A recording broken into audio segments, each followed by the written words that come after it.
Kindness. Adapted from Reader's Digest 2011. Every year, when the rainy season comes to an end and winter is about to begin, Kashmiri vendors arrive at the city.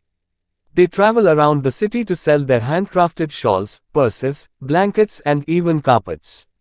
It's a hard life for these vendors. Their hardship does not end with their long journey from Kashmir to the city. In fact, it is just the beginning. They stay at cheap hotels and roam around the city streets all day. They are bent with the load on their backs. Shouting their ware, they look for buyers.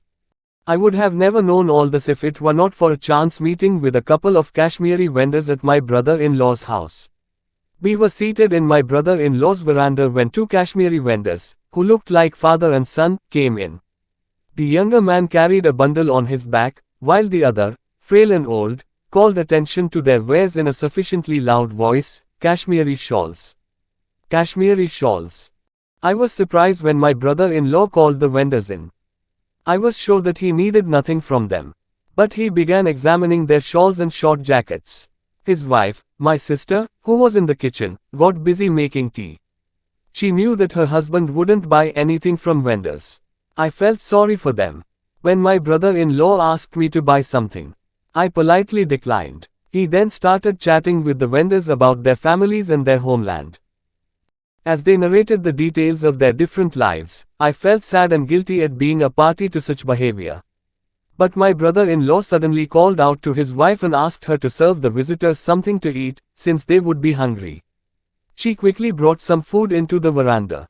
The vendors hesitated initially, but agreed to eat when my brother-in-law insisted. After a hearty meal they left, promising to bring better things next year. It was then that my brother-in-law spoke to me. I am well aware of the hardships faced by these Kashmiri vendors, he said, as I looked at him, still confused. They eat in the morning and spend the rest of the day roaming around the city on foot, hungry and thirsty. When I saw them, I wanted to offer them food. But they have their pride. They would never accept anything unless I pretended I was interested in their wares. So I had to make the offer of the food look unplanned. If you like story, like the video. Please don't forget to subscribe the channel and touch the bell icon.